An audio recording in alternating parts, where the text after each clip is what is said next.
Right, here we are. What can we do you for on this beautiful day? You're a Kana, Yes, I'm a Kana. from what I see, and you are. What are you currently working on? What's your goal? Just trying to progress, as usual. Mm-hmm. I'm a fairly new player to Maple. Mm-hmm. I roughly say I'm around 2 months old. Okay. My first month, I just played it around main and Adele. But just for the second month, I decided to play Kana, and here I am. Okay. Yeah. And are you finding it to be good enough to be your main, or? Yes, I would like to main a Kana, and maybe off time I want to try out and win Archer. Okay. Cool. And so are there any things that you are finding not so fun about the class that you might want some help with, or is everything kind of on the up and up? Should be fine. Okay, good. So progressing in general. So what have you achieved so far in the game, and what is your next thing that you're aiming for? I guess you can just go through the screenshots because you know, you know more. No, I mean like the content in the game, I guess, not just like how strong you are, but like Yeah, the sure. kind of content. Yeah. Yeah, I'm kind of like trying out Lucid parties now. Okay. Yeah, just learning the mechanics, going to practice runs. I don't have the stats for it, that's for sure. Mm-hmm. But my guilds, I'm from Jigglypuff. Ah, yeah. So yeah, Seen them around. yeah, my homies are really like friendly to, all players around, and for a 1 month player Kana, they've helped me a lot. Mm-hmm. From where I was before too. Yeah. I see. But shout out to my homies, man. Jigglypuff. Okay. And so, is there anything in Lucid that you could use some help with, or are you fine just learning it at your own pace? Well, if you, whatever you can help me with, I guess. So, I guess I'll just watch like guides. Mm-hmm. You probably have a video on Lucid, like I guess on Lucid I seen don't Trey. really have one. Like I do hard Lucid, but like not on normal Lucid, I guess. Maybe that's the thing to do. Was it only HP differences between those two? Well, the golems in hard Lucid have no damage cap on how much you can hit them for. They have way more HP, but they don't have that HP cap per line. So they actually just, if your party's really strong, they just blow up. And in normal Lucid, the golems are actually the biggest problem in phase 1. Yeah. So Getting rid of what do those. you reckon? Do you recommend that the entire party focuses on Golem as soon as they spawn, just to? The thing is that you want like a healthy party balance where some classes by themselves do more lines and those people focus a little bit more on the golems, and that other classes focus more on getting through Lucid as soon as possible. Typically classes that have single target damage or that have like high burst damage on one target, so that you can have the balance of getting rid of the golems in an expedient manner when they show up, but also getting through the phase ASAP, because the faster you get through the phase, the less time you have to die to random shenanigans, and the less time Lucid has to spawn more golems. So it's going to be like a mix between the two. So if you get one or two classes that are specifically good at golem clear, Kana is also decent at golem clear because you have a lot of instances of damage, just like things flying around hitting everything, right? And domain hits everything, and the big circle will hit things. What's the main role for a Kana in Lucid? Is it just purely for domain, or what?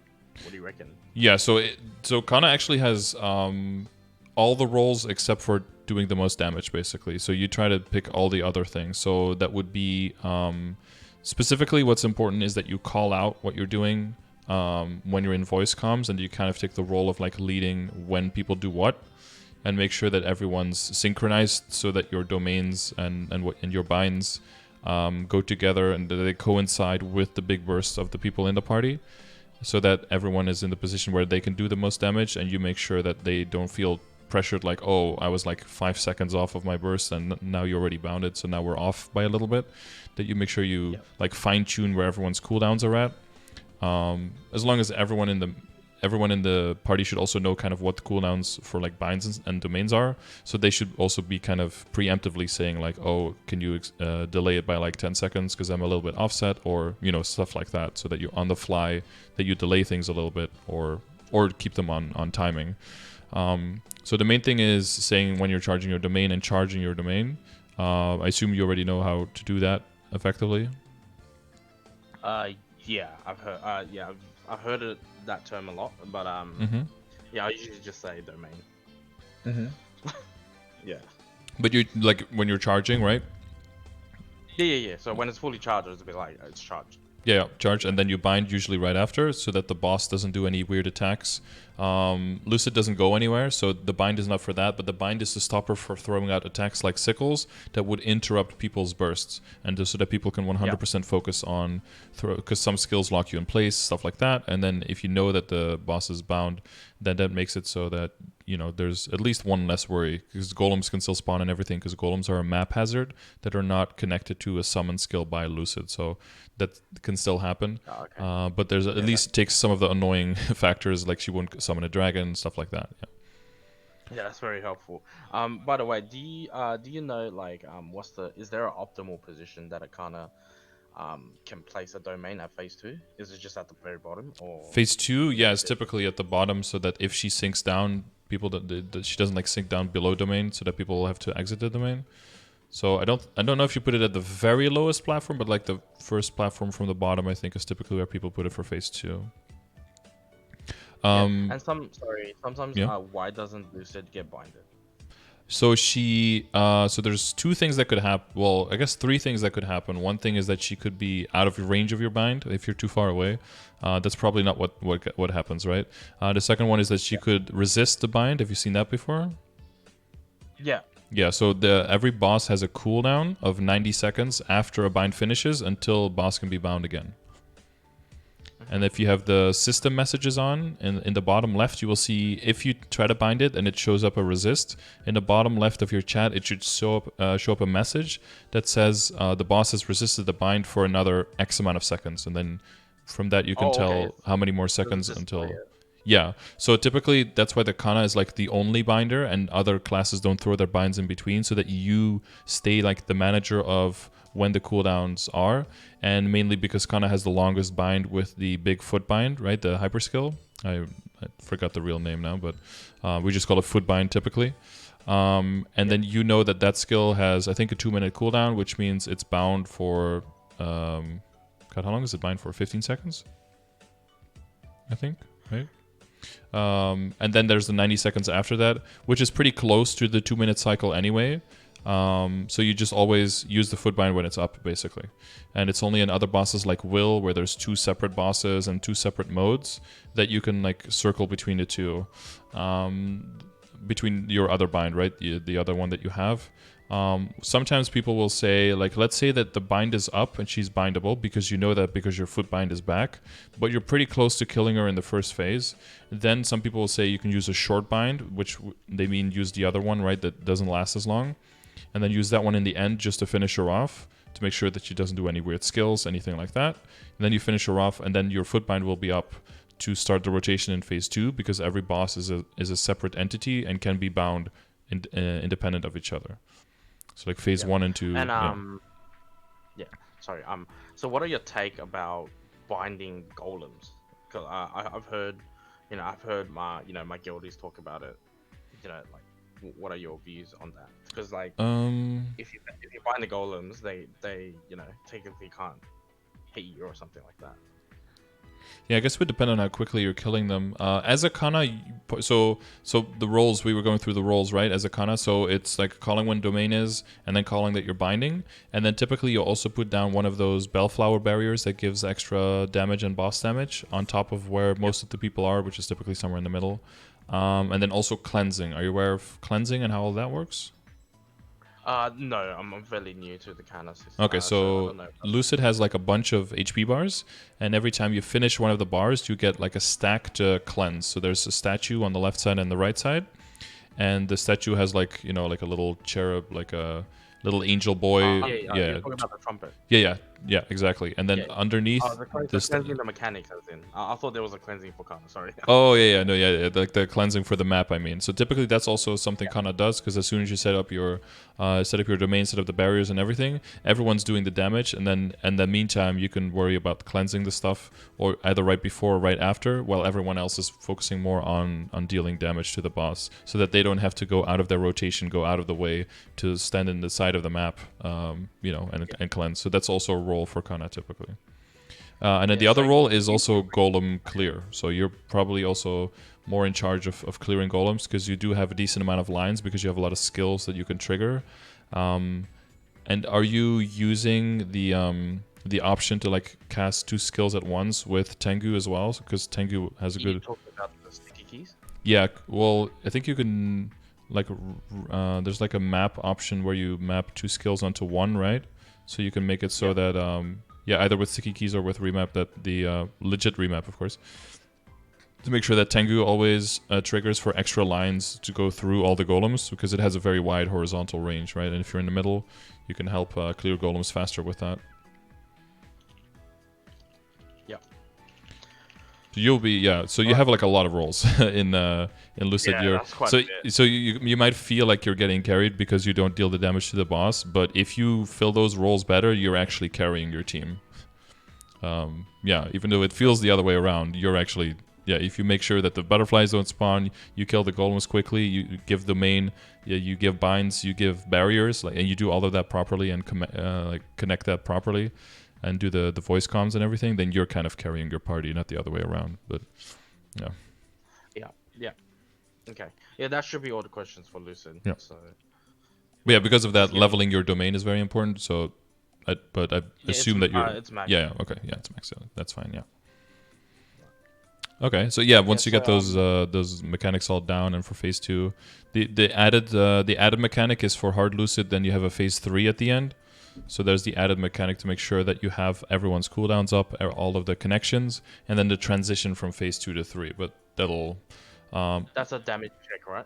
Phase 3. Yeah, so you want to make sure that domain's up, that all of your stuff is up, and that you notice the timers on the platforms. For phase 3, it's not very important, but golems land on the same platform around every 2 minutes. And if there's a Toho, you know what Toho is? No. Because if you don't cleanse in time in phase 2, then she goes into like a bullet hell game with the little balls. Okay, yeah. And after that, basically pauses the timers of everything on the map. It takes about 20 seconds, and it pauses the timers by 20 seconds, and then you have to add to the timer if you have the timer on when the golem hits the platforms. But there are 2 platforms where you can initiate phase 3. That's like the middle one where everyone goes when there's bombs, and then there's one just right above that. And then depending on which one breaks at which time, when everyone's cooldowns are up, you will call either like top or bottom platform. It's still best to just charge on the bottom one, right? Because then the top platform still gets their domain as well. So calling out the platforms, is that also the Kana's job? Like, are we the? Anyone can do that. Yeah, Okay, yeah. it's kind of up to the whole team. Yeah, I guess it's not necessarily Kana's job. It's kind of everyone's job, I guess. But if some other people are also kind of new and they're just just super focused on just hitting the boss, right? And you're maybe that's not your main focus, and maybe you see if you see a platform, you call it out. Basically, that's how. And then you look at the timer, and then as long as you call out the timer, if you see it, then maybe 1 or 2 people will remember it, and then that's enough. Yeah. Yeah, but well, for my party, we kind of have like a monkey. Our night walker like always dies out really early. Okay. So what are your tips for him? As a night walker. The night walker. Well, you have one shield skill, right, that allows you to not to have 1 extra life. Do you guys start the run with door? Pardon? Sorry, come again? I don't know if you have a bishop that can door you before you go in. That could give you an extra life as well. If no, we do not have a bishop in the party. The party is so 1 Kana, 1 Buccaneer, 1 Kaiser, 1 Nightwalker, sometimes maybe another Adele or another Kana. Yeah. So it's kind of like a ragtag bunch of misfits. Yeah, Kind yeah, of. It's all like non-mainstream classes is what I meant to say. Sorry.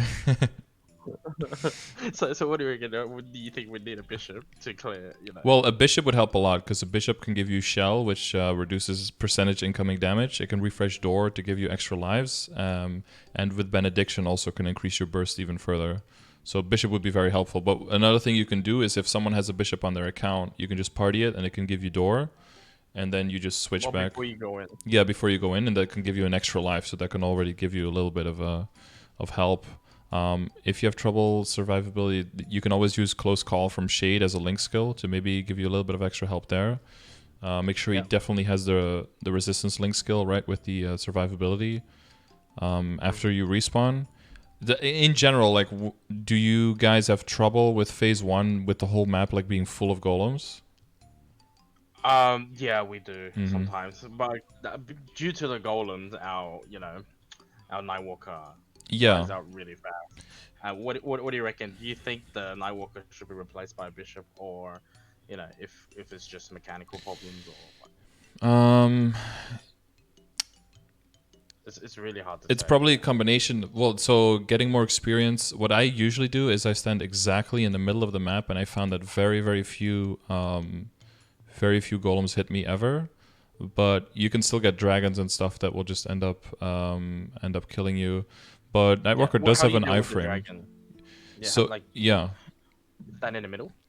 No, like some classes can just like tank dragons in some way, can have ways that you can fly above them, stay above them. Other people have iframes. If you have a reliable iframe on a really pretty short cooldown, you could just stay in the middle. But in general, you want to make sure that you stay on top of the golem clear and that you stay somewhat to the side. Someone stays a little bit to the side of the middle, and then you can see the dragon coming right when she starts to play her pan flute.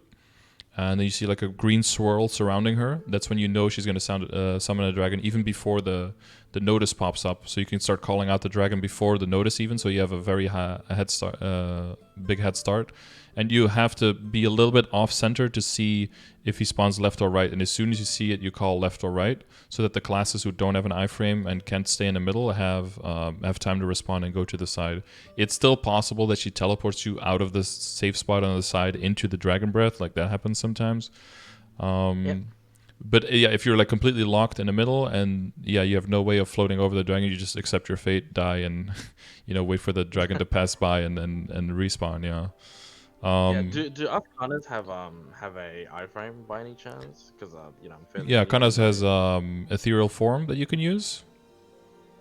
Yeah, and when do I use it? Just in case if I meet the dragon, when he's about. You can ethereal form through dragon, but you have to use it like right before. You can't use it too early in advance. So as soon as he lands, like he's on the ground, then you pop it basically, because he shoots pretty quickly after he lands. The other thing, Kana has the ability to stay above the breath. What you can do is you can jump Shikigami Charm, then use Exorcist Charm, and then go into Orochi and hold down Orochi, and Orochi locks you like in the air in place. And then by the end of Orochi, when you fall, jump Shikigami Charm, so you get high up. And then you can either use Exorcist Charm and then Orochi, or Orochi straight up and then Exorcist when you start falling. And then by the time you fall, the breath should already be gone. It's not guaranteed because Shikigami Charm offsets you a little bit, right? You don't go straight up. And if you're close to a golem, but you're like vertically above a golem, you will still take the damage as if you're standing in the golem. So if a golem lands while you're in the air, you can still take the damage there. But it's something that you can do as a desperation. Like say ethereal form is down, and say the golems are not clear at all, and you're about to die to the dragon. You can use it as kind of like a Hail Mary to see if it works, basically. Yeah, so that's got to be a timing problem. Yeah, it's all about like seeing the dragon, seeing when it lands. As soon as you see the green breath, like getting out. But yeah, like the door in the beginning will allow you to like get hit once, maybe on the way up, and then by the time you land, it's gone. Then you will have survived it. Even though if you just stand in it, you'll lose door and then die right after. So then door doesn't really save you from the dragon. But if you do the proper, try to do the proper thing, even if it doesn't go 100%. But yeah, that's going to be practice. But a lot of this is more like situational if the thing isn't isn't clear. So to go back to your original question, like, should we replace the Nightwalker? So you said Kana, Nightwalker, Kaiser, Yeah, Kana, Nightwalker, Buccaneer? Kaiser, Buccaneer. Yep. Adele. Adele, and then maybe another Kana. Yeah. So Maybe another Kana or Adele, depending on who we can get. oh, so wait, so you do 5-man it? No, we don't 5-man, 6-man. So usually it's like double of some classes, either double of Adele or double of Kana. Oh, okay. Yeah, there's some When classes that just deal a lot of lines of damage that could help you more. So like an Ice Lightning, Lumi, Cannoneer are classes that have a lot of lines. Maybe an Arc. Have a decent amount of lines that can help you kill the sorry, golems. not a Buccaneer, but a Cannon Master. Oh, you guys have a Cannon Master. Okay, that's pretty good. Yeah. So Cannon Master should definitely focus on golem clear by putting the summons everywhere and throwing the big cannons out to make sure you hit as many golems as possible. And maybe switching from using the single target skill to using the multi-target skill if there are a lot of golems to shoot through all of them with his lines. I guess you guys are...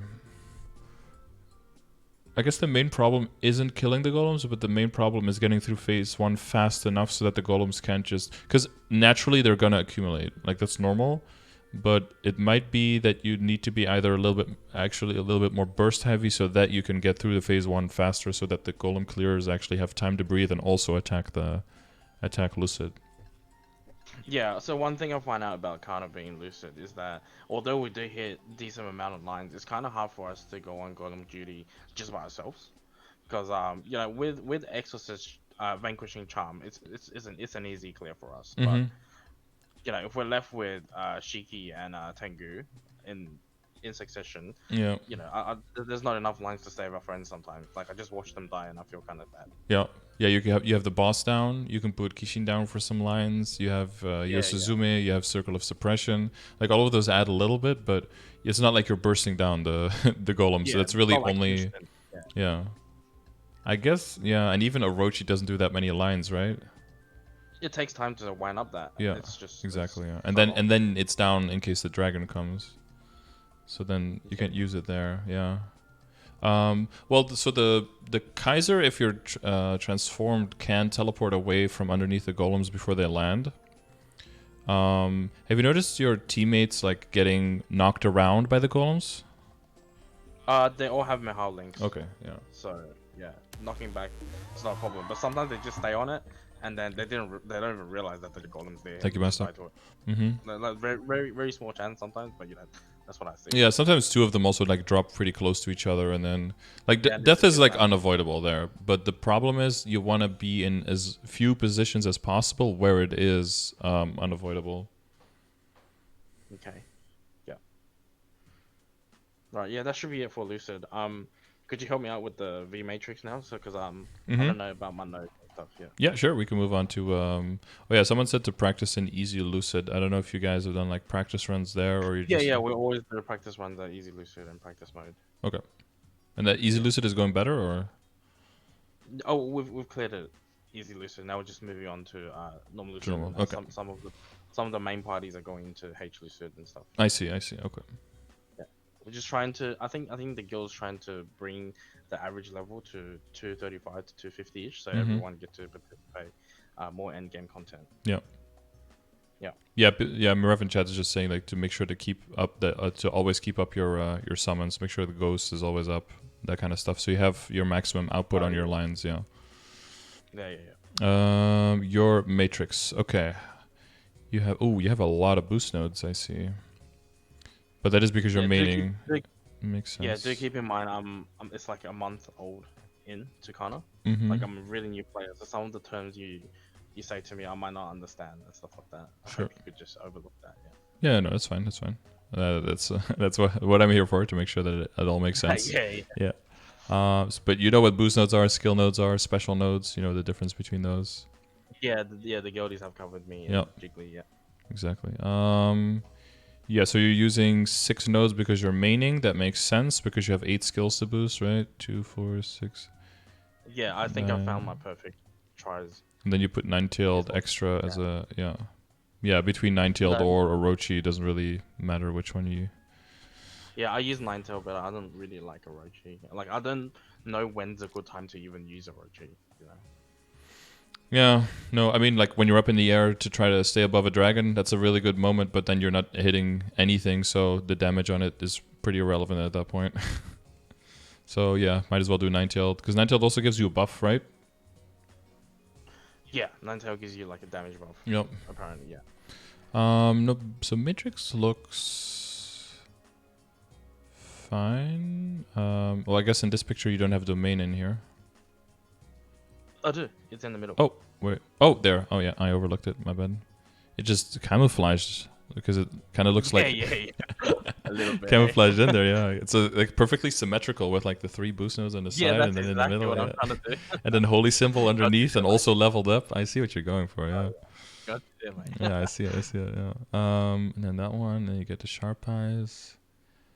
Yeah. So you got weapon. Not weapon aura. Sorry. You got ethereal form when you're bossing. So that could go. No, I haven't done. I haven't got ethereal form. I just Okay. learned today that we have that frame. Okay, yeah. So that can help you in a pinch for sure. So that can easily replace the experience boost node, and then holy symbol can be replaced for something like Lucid by I guess either your summons if you're having more trouble with killing the boss killing the golems fast enough. So it can help you with golem clear because they do a bunch of lines as well. And then you can. So that matrix. Yeah, sorry. So that page you see right there is for mobbing. It's just my leveling. Yeah. It's just for. Yeah, for I'm sure. trying to push for 2. Mm-hmm. Yeah. But you see the 2 nodes underneath. Are any of those useful, by any chance? Yeah. So the Sengoku Force it can be pretty useful for mobbing as well. Yeah. You just summon. You just summon a bunch of dudes and they just like go around the map and kill stuff. And there is RNG involved because you just summon a few rare. You summon from a bunch of fighters, a few of them, and one of them can also give you critical damage. So if you happen to hit that one during your burst in bosses, then that can also be very useful. But you tend to use it more either for mobbing or for just like min-maxing if you're a main to do more bossing damage. But it comes into play like a little bit later. But if you would boss like with this setup, then you would I would equip it here instead of holy symbol, and then especially for Lucid, because in the end, when you're in the last phase, you can just switch to holy symbol later. You can just switch out one of your boost nodes for holy symbol and then just use it, and then later switch it back when the cooldown is off. But then you'll still have utility throughout the entire run. Yeah. Yeah. What about for princess? I think it really starts coming into play once you have a decent level of it, and once your Kana is online and already doing a lot of damage, and then you want to augment that even more. So one of the things that Kana has problems with is critical rate and IED, so probably look at how well those are doing. If your IED is pretty low and your general damage reduction against the boss is really high, then the only thing Princess Sakuna will do is try to like kind of counteract that. Whereas until you get to the point where IED is good enough to have your damage go through to the boss, I think it's better to focus on utility for your team while you're working on that. And then when you're at that point, then you can be like, okay, well, fuck you guys. You guys need to take care of yourselves. I'm like a big damage dealer now, so I'm going to focus more on augmenting my damage. And then that's the value I'm going to bring to the team, not so much as being like your babysitter, basically. Yeah. Well, for sure, right now I'm a support because my stats and everything, like Legion, it's nothing compared that of. Well, your Matrix is really good, honestly. If you just started at that point, your Matrix is come very far already, so that's already a very good, solid foundation for sure. Yeah, we have a few experienced Kana in the guild, and they give me like lectures on on their point of view. Yeah. Okay, that's good. Sometimes I do sleep through them, but Oh, you've got the Erda gang. Yeah. Sorry. All my characters have Erdas. Yeah. All of them? All of them. Damn. All 47. Yeah. Even the ones that share cash up inventory, I see. Yeah, of course. Just one for each character, because just to commemorate, the memories playing on them. Okay. Basically. That's nice. It's just my personal thing. Okay. Yeah, no, you do your thing, man. Okay. Yeah. Okay. Yeah. As long as you help keeping the game free for me, I'm all for it, man. Just you do you. Oh yeah. For sure. Yeah. No. So I think that's fine. Yeah, having the character building and everything, that's already like a pretty min-max theory that not a lot of people use, and you've got like fully decked out the extra 2 levels. Yeah. So one last thing about the V matrix. Yeah, sure. What special nodes are viable for Kana? Or Honestly, do we not use them at all? I don't think so. I think you just focus on getting all of your skill nodes in there. Once you actually get to that point where you have even more leftover slots compared to what you have now, like you could still use decent combat orders that will increase your levels of your passive fourth job skills, including the skill that gives you magic attack conversion from your secondary weapon. So that will increase the percentage there, so that will give you more magic attack. And it will increase the magic attack on some of your base attacks as well. So you're recommending decent combat orders? Well, not right now, but I would go into decent combat orders before I start to mess with special nodes. There's only like 2 special nodes that you could really use, and that's like, I think it's called lethal strikes, or it might have a different name, where basically every X amount of seconds you can get like a big boost in damage, but that's mainly, again, that's like Princess Akuno's Blessing that comes into play when you are actually like the damage dealer and not mainly the support. And then there's another one that full heals you every X amount of seconds, which that actually could be a special node to advise to your Nightwalker friend if they die out. That could help them maybe survive every now and then as well. It's like a full heal skill. You know I think the name? Oh god, I think it can trigger every 20 seconds, and there's a 30-second and a 20-second version. Guys, do you know the name of the full heal special node?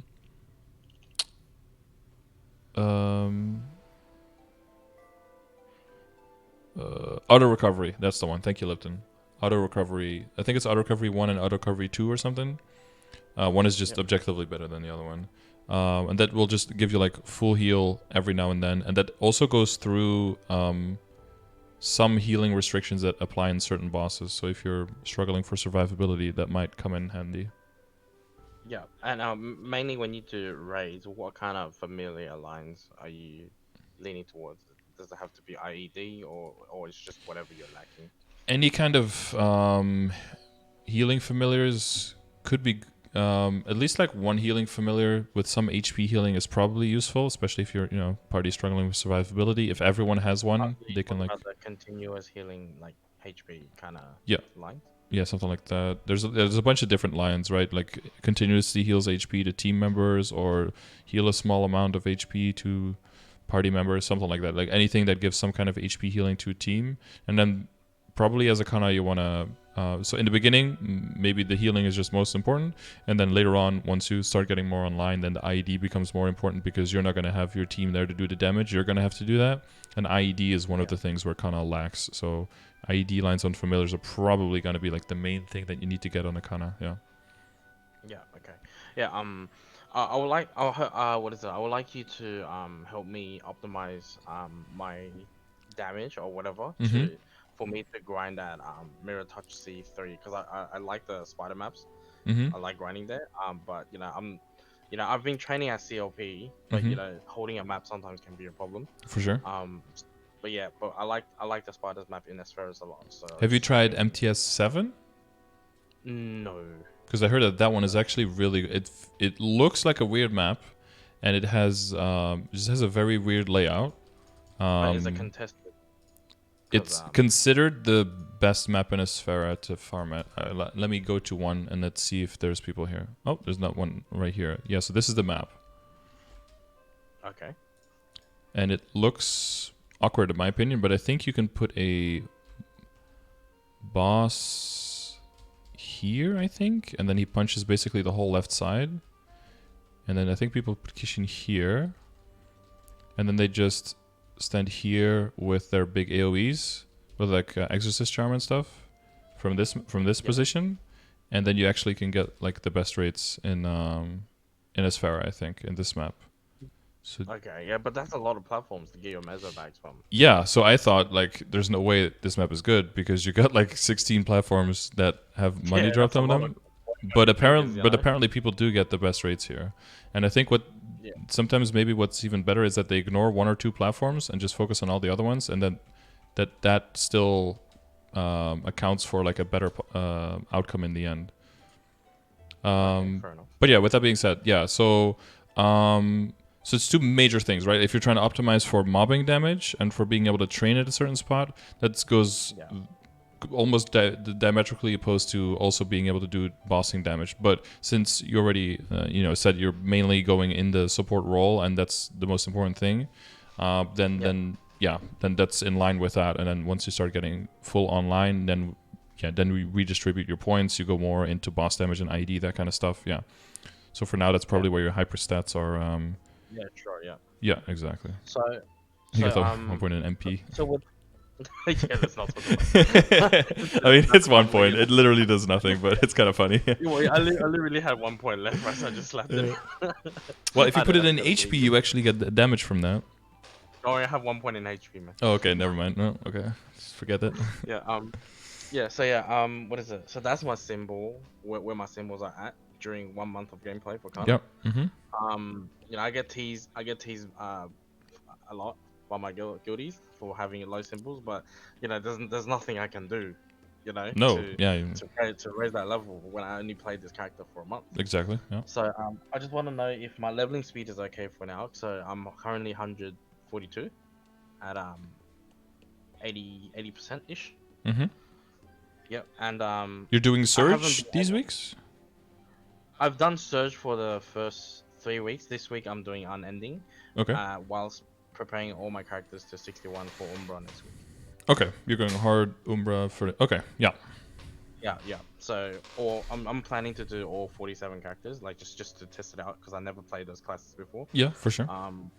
Yeah, and then obviously, sets on all of them is my motto. Yeah, that's about it. So we can talk about Legion later, but how about let's just go to the gears for now.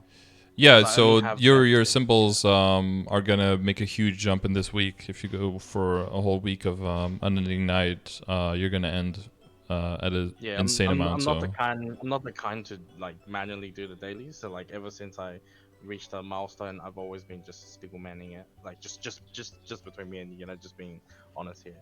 Oh, just with Maple points? Yeah, just with like Maple points. Yeah. And how far are you? So does that give you the full rewards for Spirit Savior as if you full cleared it? Yes, actually. So if you have if you get a decent score, it will just auto complete that score for you every day. Oh, okay. So what kind of score do you get in Spirit Savior? I've seen your videos. Definitely not your level, but I can consistently do like 8 to 10k if I'm lucky. Okay. Because I do have ping issues. I'm from Australia. Yeah, exactly. Sometimes my teleport is just, god damn, it's just a massive delay. Yeah. And as for Dream Defender, with my current stat, I can only push for 60. Yeah, okay. I can't do any more. 60 is pretty good. Even if I'm.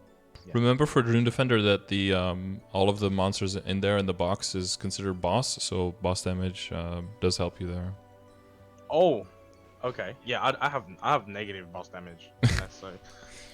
Really? You heal bosses? Oh, 82. Yeah, okay, that's a little bit on the lower end, I guess. Yeah. ID doesn't really matter that much unless you get to like 90 and 100 and above, I think. Until then, it's like just focusing on the boss damage. Because I don't know, like you probably are in a guild with decent level guild skills, right? If you use all of those, can you have you tried using with all of those to see if you can push to the next decimal, or that's not? Yeah, I think my guild Jigglypuff is guild level 28. They provide. Let me check. Sorry, give me a sec. Yeah, I don't know how many skill points you guys are getting. Yeah, or they have max hard hitter and then level 5 boss layers. Okay. So yeah. Yeah, the hard hitter is going to be the huge difference. But so hard hitter is only being fully applied if you actually have 100% critical rate, right? So we'll also look at to see if your critical rate can but a lot of your damage comes from summons, and summons can't crit, so it's not the most important thing for you, but it's still kind of important because a lot of hits rely on that. How do we distribute a hyperstat?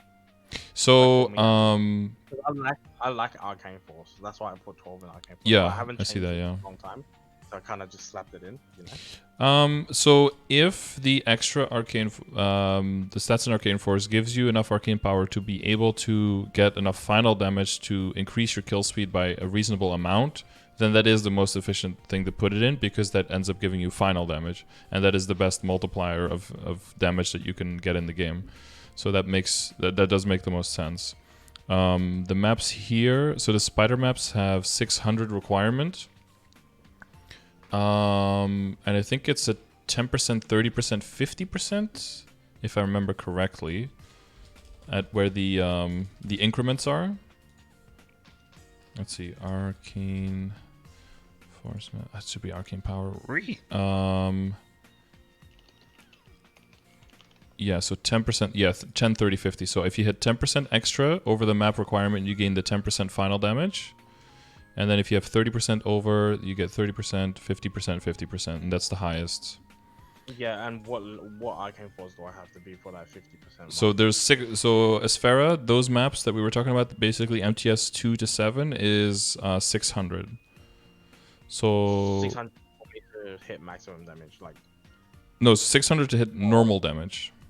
Okay, normal, yeah. Yeah, so 610 will give you the 10% extra, and then 660 will give you the 10% extra, and then 780 will give you the 30% extra, and then 900 will give you the 50% extra. Yeah, and what about the other map you just showed me before?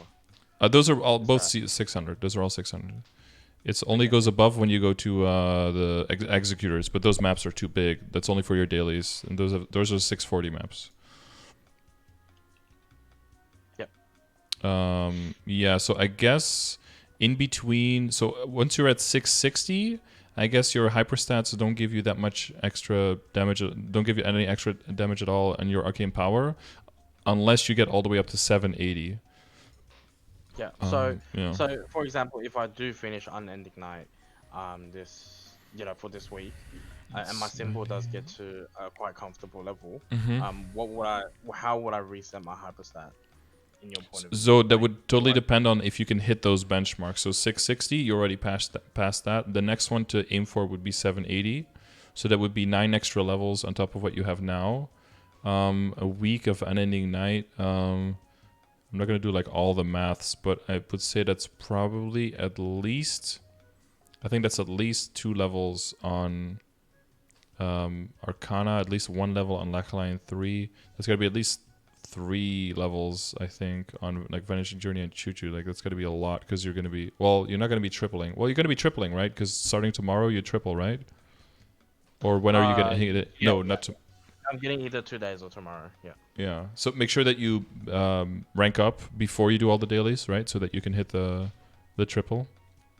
Yeah. On the day that you're going to do that.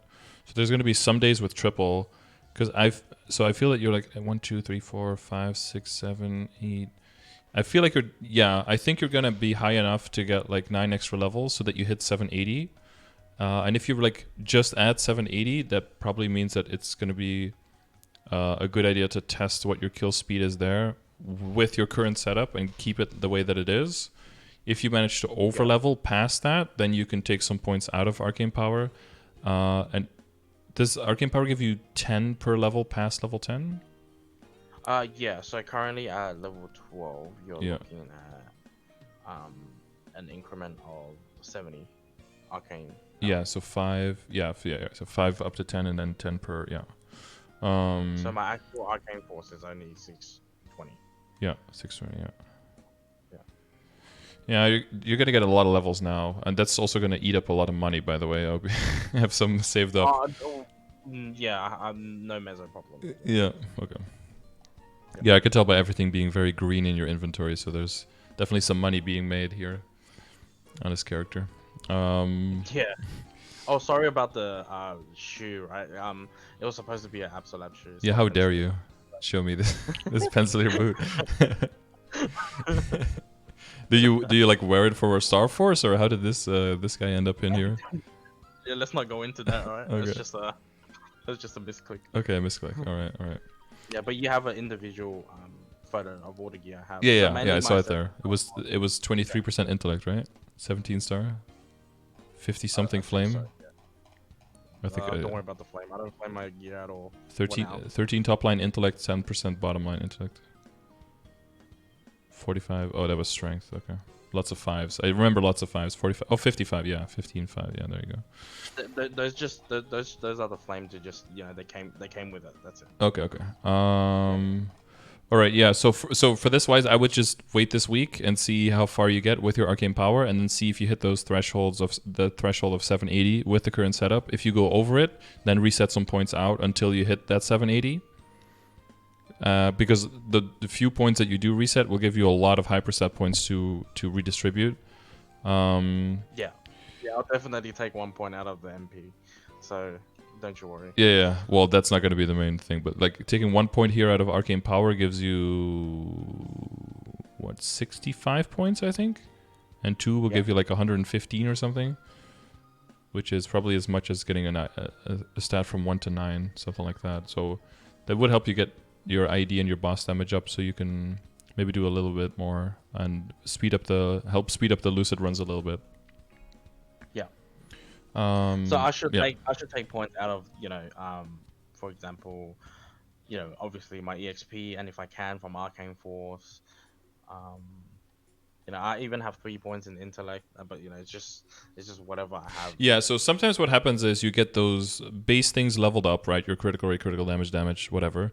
And then you level up and you get like, 10 points here, 12 points there. And you're like, I can't do anything with this, so I'll just slowly level up some other stuff so at least I get something. But then once you get to a certain point and you reset it all of those little things do add up to like one level in a big thing sometimes. And that's when you want to redo it. But I would wait until the end of Unending Night, then see what your arcane power situation is, and then do arcane power first to get to either 10 or 11 or like 11 to 10, maybe down to 8, depending on how many levels you gain in the week. So you can still hit the 780.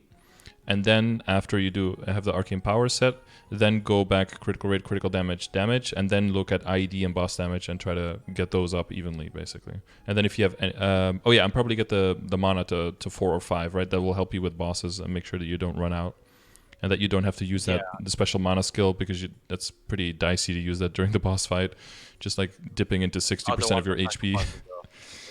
Yeah, I don't want to have to do that. Yeah, so level 5 mana, and then like critical rate, critical damage, regular damage, and then between ignore defense and boss damage, like equally bring that up. And then if you have anything left, you can put it in either HP percent or in magic attack, or there until you have like absolutely nothing left, and then whatever last 3 points or something go into intellect then. That order in general. Yeah, so for now, I would just like wait, but then you know what to do with it later, yeah. So do you see the ID is at 75, so that is something to keep into mind. Yeah, my emblem is okay. All my ID. My emblem is all my ID source. Mm-hmm.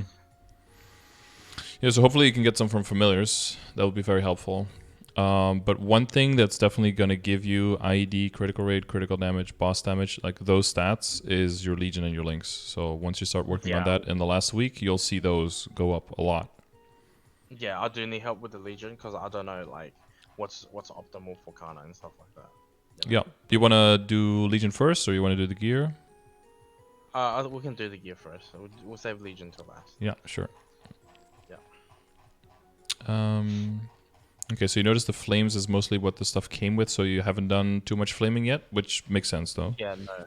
Yeah, I've just been trying to keep everything to like two line prime, legendary, and most of my accessories are all meso gear or drop gear. Okay.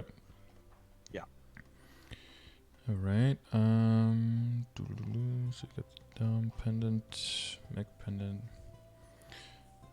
Okay. So as a general, I'm gonna get a little bit nitpicky, okay? So as a general thing, sure. If the item cannot get past 15, I typically don't go to 15 at all, unless it's something endgame that you're gonna keep like forever. Because cost to benefit wise, going up from like 11 to 15, those stars like don't give you all that much. The main reason that it is there and that it's as expensive as it is because it's there as a hurdle to go past 15, because past 15 is when you start making insane gains, because then all the magic attack and the extra stats starts coming in. So if you can get past 15, typically I don't go to 15. Yeah, okay. If it doesn't have anything above 15, don't go for it. Exactly, yeah. Unless it's like an endgame thing, but even then it's very low priority. So let's say you can get a one droid heart. I don't know if you have one of those. I've never even seen one. Yeah. Oh no, yeah, you play 2 months. Never mind. Yeah. So one droid heart is a heart that can go up to 15, but it's like the best in slot by far. So you can get that 1 to 15, but even then, it's low priority because of the efficiency per money is pretty low. It's it's really low efficiency of return for your money, basically. Yeah, but I'm waiting for a Gollux pendant, but that's gonna take a while since I'm sitting at yeah. Are you saving up coins for that? Because that's the main thing, right? That's the main thing where I'll be looking at like, well, you can optimize what you have now, or you can be like, is what you have now good enough, and is the main thing just saving up for those big expenditures like Gollux? Because one of the main things is the superior Gollux set is so good because of the 30% IED line there, right? That's gonna be very impactful for you. Yeah, I just recently got my Gollux ring. Okay, you bought the ring, yeah. I'm saving for pendant. Yeah, and you haven't gotten any belt or earring drops yet? No, I've got it all. Oh, you got a belt. Yeah, all of them. Yeah. Oh, okay. So you only need the Yeah, I only need a pendant. Yeah, only but the my pendant. guildies Okay. completely just gave it to them. I see. Gave me, Nice. So you just just waiting until you have the coins. Okay. Yeah. Yeah. 2-1, 2-4. One thing I like doing is having the equips be like your ring, where it's either meso or drop, but also at least one line of intellect. Master SS ring is also acceptable like that. Yeah, Kana treasure, like that's really good. So that you can at least salvage some of those last two lines to give you something. Like with the pendants right now, it's not giving you much, right? Do you know about the conversion with MP and HP and all that? No. No. So Kana does not have MP, but you just have the mana bar, right? So MP percentage looks at how much MP do you have and tries to multiply it, but you have none. So MP percentage does nothing for you as a Kana. What happens with flat MP is flat MP gets transferred to flat HP instead. And then together with lines of flat HP, and then that gets multiplied, through whatever calculation they have with percentage HP, so that one does apply to you. And then for every 700 HP you have, there's a skill that you have that gives you a final magic attack buff. So that means it gets added as a final buff, so it doesn't get multiplied with percentage magic attack. So you do scale off of HP and off of flat HP, off of flat MP, and off of HP percentage to a certain extent. You don't aim for them, but they can be things that help you get just a little bit more if it's already decent, for example. Yeah, so my Mechanator does not help me in any way for the. For damage on the potential, it's essentially just a 20% mesoptane pendant. Yeah, if those were two lines of HP, like on your your superior ring, I think. Yeah. Then that would give you something. At least that changed into At least, so that is a thing you could do. Like I said before, like you could recube the Mechanator and possibly the Dominator because it only has one line of HP. Like a line of intellect would be way better. But I think it's better in this situation that you're already in and how far you already are to save that money instead, so that you can dump it all onto superior stuff when that gets fully into so you can kick it into high gear when that stuff comes in. At this point, I would say it's more of a sidetrack and not very efficient. But earlier on, when you were still like trying to vibe for damage and trying to be able to one-shot things, these are like quote-unquote easy 18% intellect that you could gain by just getting one line on each of those. Because 18, that's basically like the full potential on your belt, right? It's very close, and it's like it is kind of untapped potential. But yeah, for now, I don't think that's going to be like the main thing. Main thing that we're probably going to look at is your trifecta, your three items that are most important for your damage, which is your weapon, your secondary, and your emblem, also abbreviated as WSE typically. That's where like your bread and butter, and that's where all of the big lines come in. That's all just item drop. Your cup actually has one of the rare 7% all stat lines. We can get into flames and flame scores and all that stuff in a little bit. Green Pendant has the intellect, that's nice. Intellect also on the condensed. There's a little bit of flames here. Yeah, they're all just clean. Mm-hmm. Except they're just potential, Mm-hmm.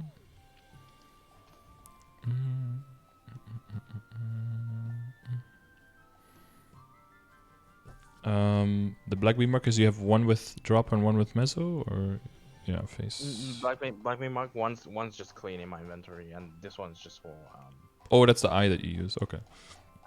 Instead of the condensed, the aquatic letter eye accessory, instead of that one, use this one. Okay. So you're in. Also use 6 set boss. Okay, so you're like 1 off of the set bonus that would give you, I think, ID, right? Yeah, sorry, come again. That's a 1 off of the set bonus that would give you a little bit of ID, right? Yeah. I don't know how to put that in. I guess it's just. Yeah, I know. Again, that might be one of the things that we're kind of past already.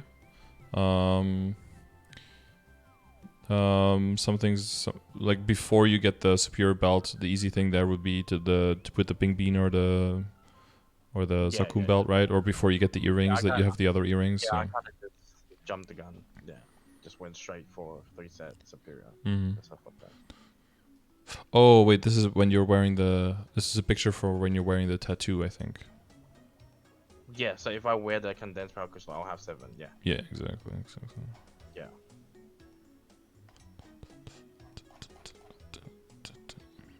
So what do you reckon? You gonna give me some tips on WSE, I guess, because I don't know much about them, and since I'm a new player, I didn't get any mag souls.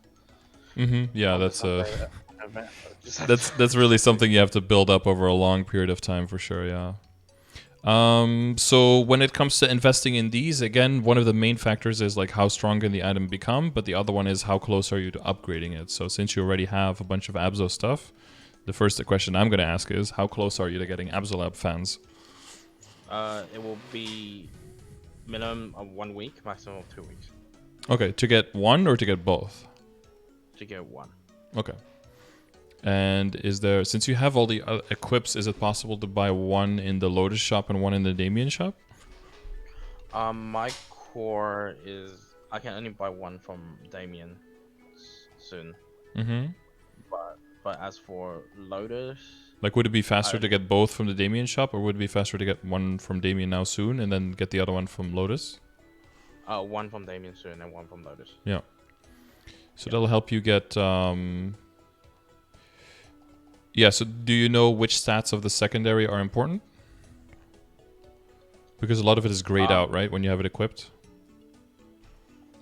Okay. Do you know this? Magic attack. Sorry, magic attack. Yeah. So because there's like asterisks before the stats, right? Yeah. And it doesn't show up the way it shows up normally. Magic attack? In the potential. So in the potential, your magic attack will count, and intellect percentage will also count. Yeah. So I'm planning to use the Haku fan as a transfer hammer basically to my Abso fan, and then I'll be recubing the legendary Indigo fan for my Haku until I get in the second Absolab weapon. Yep. That seems because the other one is magic attack, critical rate, look, and has this. Yeah, I know all my flames could be better. Yeah, but yeah, flames is something well that's something we'll get into. Like to do like one thing at a time. We're mainly looking at potential now, I guess, and then we'll go by like the other modes of upgrading. Because flaming is something that's kind of, it's good, but it's kind of like on the side because there's no events for flaming, right? There's no like saving up for a flame event or something. But Star Force events, cube events, like these things are I mean, I wish there was a flame event. That would be nice. I don't think they will. No, I don't think they'll ever do that. No, you can get a discount, but that's about it. Yeah, because when I came in on the Kana, it was literally like no boom room, 17 star. Yep. And I just farmed a lot and got a lot of mezzos and just went ham on cubing and star forcing and stuff like that. For sure. Yep. Yeah, I got lucky with some pieces to hit it to 17 in like one try, so I'm not complaining. Exactly. But, yeah. So I think that's a good idea. Weapon, transfer hammer, the Haku one, reroll the other one. Yeah, depending on how long it takes to get the other one, you might not even have to recube this one. Could sit with as long as you have the 12% magic attack line. As long as you have that, then it's still an upgrade compared to what you have now, right? Yeah.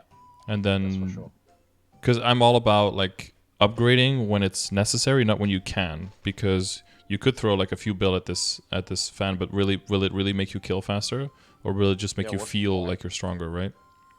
Yeah, it just makes you feel stronger. Yeah, but how much are you actually stronger? Are you gonna actually feel if you save all that money and dump it all into an Abzo and then get great lines on that one?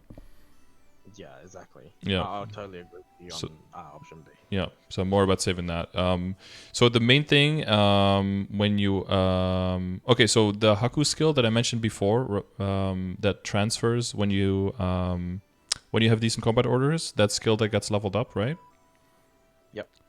So that skill transfers a portion of the total magic attack of your fan to you as a Kana. And if you have Haku summoned, then that shows up as a red fox buff on the top right. And you can always hover over it to see how much it is. So that goes by the total magic attack on the fan. So that's why the Star Force on the fan is important. That's why the base attack on the fan is important. And that's also why the flame on the fan is important.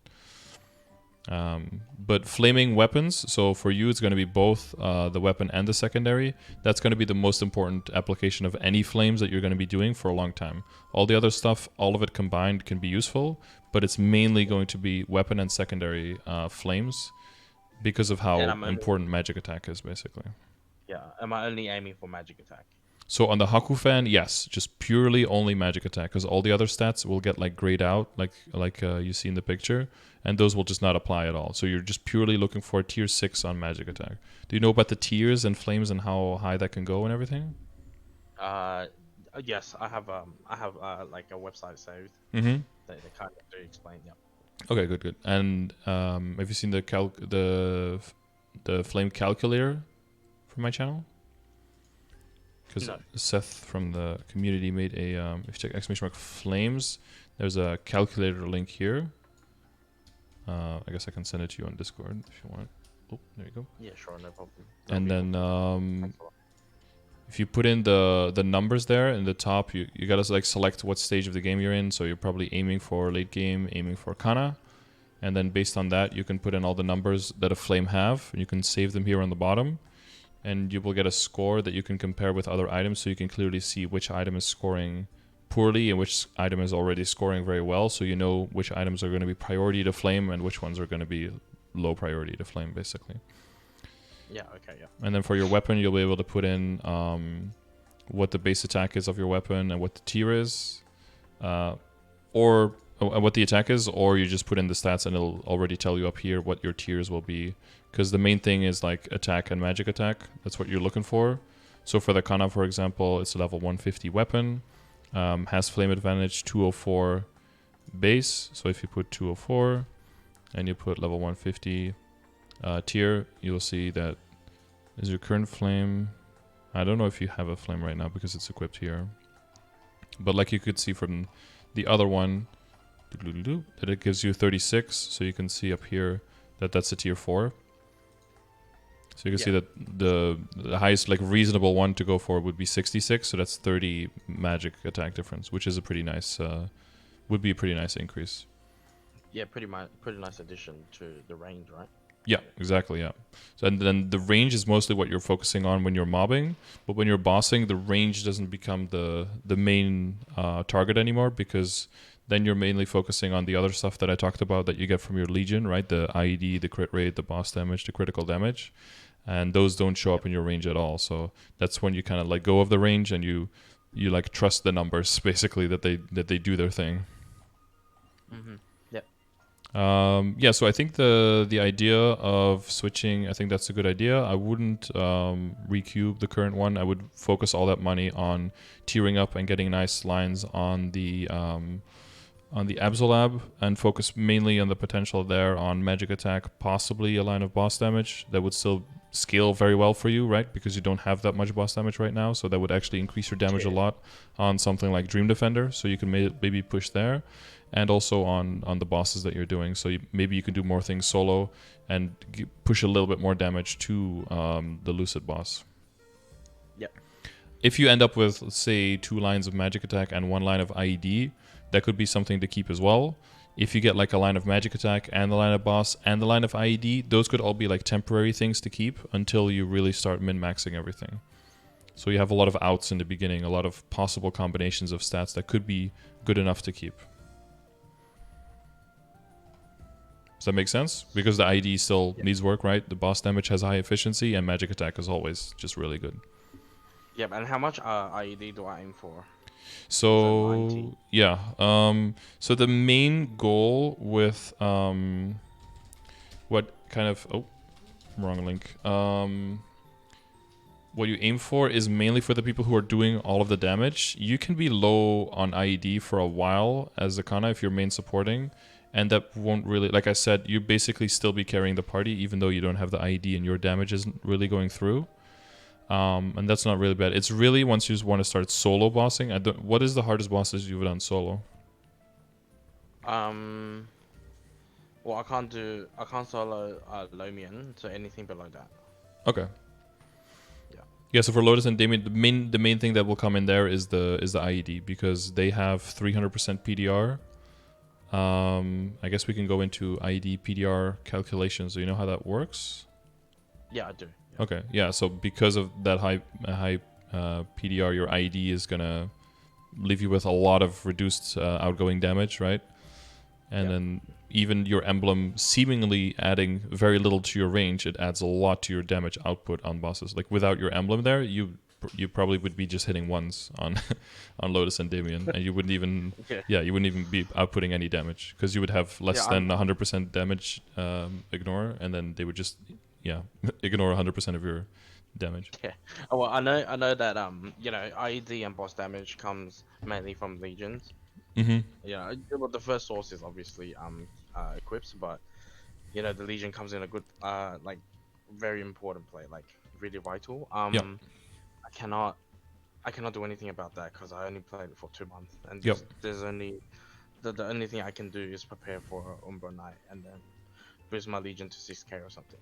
For sure. So there are certain things. So well, you are close to the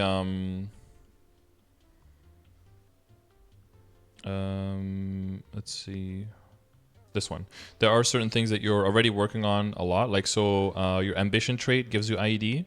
So you're already bossing sometimes, and your ambition is leveling, right? So it's not at 100 yet, but there you will get IED from that. Do you know about the traits and everything? No. Traits is something that gets overlooked a lot. So if you press go to your profession tab.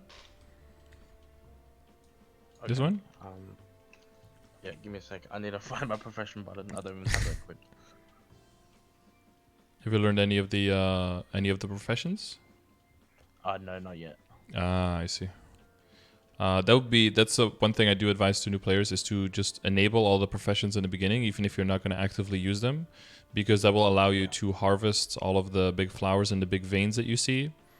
Because those will drop some interesting resources that when you actually get to the point where you need them, it'll be very annoying to have to start gathering them there. And if you start early on... You're talking about the ingredients for... Yeah. For example, exactly. Yeah, so I have my level open. What would you like to know? So your traits, so what's your ambition at? Okay, so my ambition is at 40. Okay, cool. So that's probably giving you 4% IED. Oh, that gives IED? Yeah. If you hover over it, it'll say like ignore enemy defense, should say plus 4.0%, I think.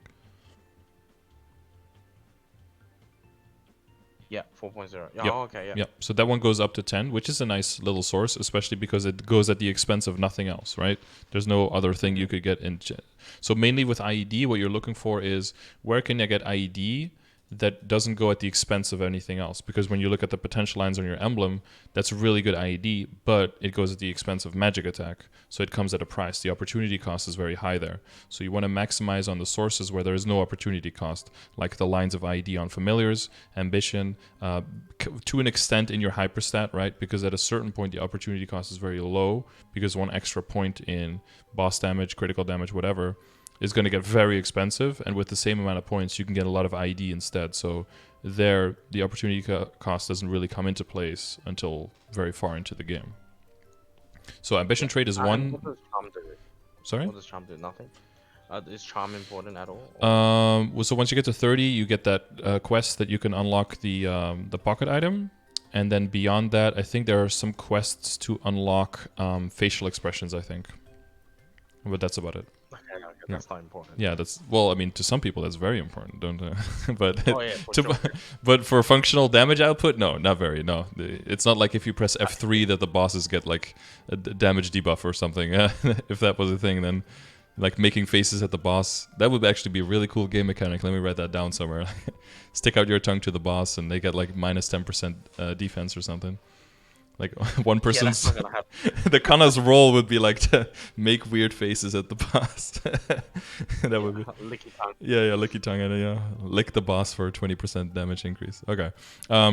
So the other one is the base stats on equip. So that's things like weapons have like 10% IED on it later on in the game. And then the other thing is your set bonuses. Those are very important. So that's the superior that you're working towards. That stack of 30 is going to be irreplaceable. And again, doesn't go at the expense of anything else, right? 30 boss, 30 IED. That's the best one by far. So that's the one we aim for.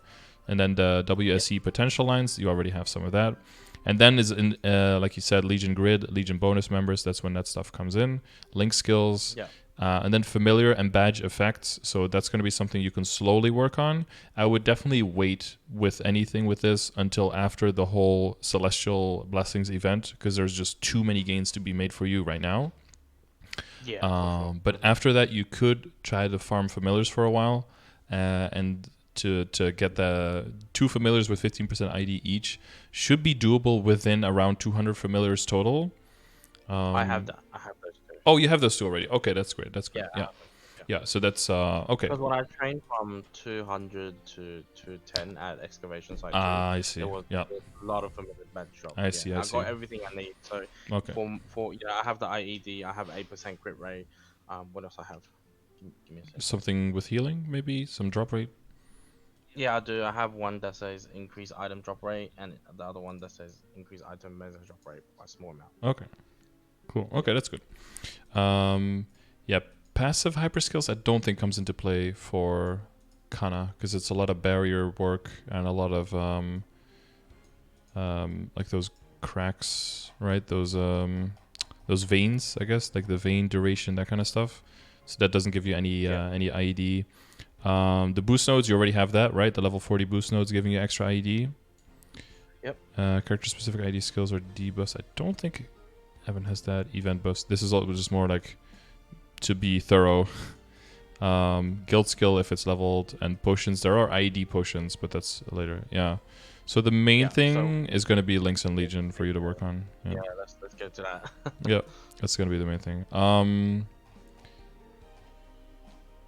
What was I going to say about... so the emblem is all fine for now. So I think for all the other gear, you could... I think the best thing is probably to sit on... to mainly just focus on your weapon, and if you get the other weapon, to focus on those two. Just to throw your money on, basically, and keep everything else you have pretty much the way that it is until there's a 5, 10, 15, and then try to push everything to 17. But until then, just sit on 15s. Is no big problem. You should have enough damage with everything involved. Yeah. Then if you are flaming, so the main any kind of flames you have, or those things like getting the flames set on your Absolab fan that you're getting, and then on the other one that goes into Haku after that are going to be main priority by far. So it's mainly the flame on your Haku one, just full magic attack, and then the other one can be magic attack or some damage or some boss damage, some all stats, some intellect, like any combination there. Magic attack main, but then the other stuff will be supportive. So if you hit like one tier lower, you hit like a tier 5 on magic attack, but you have a bunch of the other ones, or like 1 or 2, say a bunch, like you would have 16 lines or something. But that can kind of like compensate for the loss of that one line. So that will give you some more outs on what to hit for. But other than that, whatever you want to flame, the priority is just typically the highest level equips that have flame advantage. Oh, we didn't explain that. You know about the difference between flame advantage and no flame advantage? Yeah, one's a boss. One there's boss flames, and the other one's just normal flames, right? Is that what you're looking for? Yeah, people used to call it boss flames, but there were some items that dropped from bosses and didn't get boss flames, so it was a little bit confusing. But yeah, that's the distinction. Yeah, so I tend to use the distinction flame advantage and not, because that more specifically mentions what we're trying to say. Yeah, so highest level gear with flame advantage, then lower level gear with flame advantage, then high level gear without flame advantage, and then low level gear without flame advantage. But typically you don't have any of that. So it will be like Abzo stuff, CRA stuff, Pink Holy Cup, high level accessories, and then it would be Sweetwater stuff, then it would be Gollux stuff, and then whatever's left, basically. That's like the general order. So, Yeah. yeah. So before the Legion and Link skill, could you just briefly go through the transposing? Sure. Yeah, because I don't know anything about that. About you know I know you can't transpose the tattoo, the Sweetwater tattoo, but it is the BIS tattoo at the end game. Yes. Yeah, and then how do you go about with the pendant and the monocle? Sure, yeah, so the only two items that you're really looking for is Dominator Pendant into Sweetwater Pendant and the Papulatus Mark into the monocle.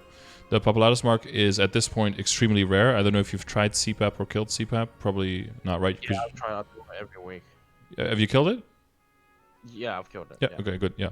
Yeah. It's very low chance. Never seen a Yeah. Yeah. Exactly. Like there are some people who have been clearing it since the first week the boss came out and haven't seen one yet. So with like a lot of drop rate every single time. So it's very hit or miss. However, the drop rate for special drops, including the Papulatus Mark, has gone up now in the latest update in KMS.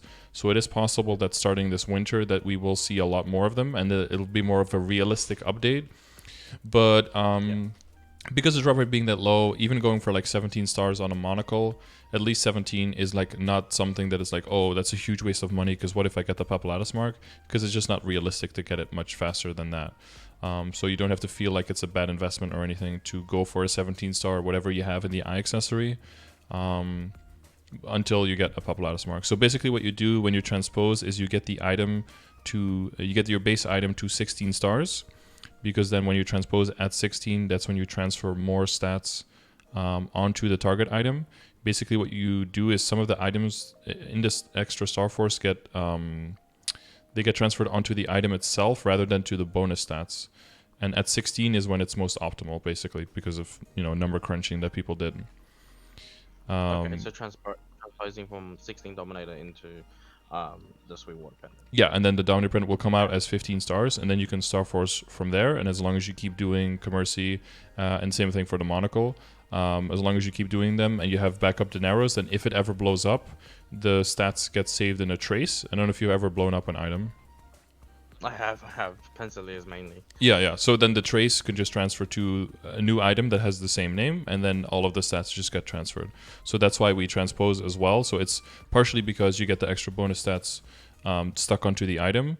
It's also because you can get a lot more backups, and it's also because the items are level 160 tier compared to 150, so the potential lines are also 1% higher per number, and because it's a higher level item, the bonus stats per star are also higher. So because of all of these things combined, and because it doesn't cut into your set bonus with Superior, that's why transposing is really good. So besides the Star Force, it's also important that you have a good flame before you transpose, because the flame with transposition goes with the action. And that's the last part of why we do it, is because the target items in both cases are don't have boss flames, right? Don't have flame advantage, but the target item, the source items do. And because the source items can have a good flame before you transpose, you end up with a target flame disadvantage item that keeps the flame advantage stats from before transposing. So you're looking for a perfectly crafted Dominator Pendant before even thinking about transposing into... Exactly, yeah. You're looking for very high rates because you can never reflame it afterwards. Because if you would reflame it, you would get flame disadvantage roll again, and you would just destroy your progress.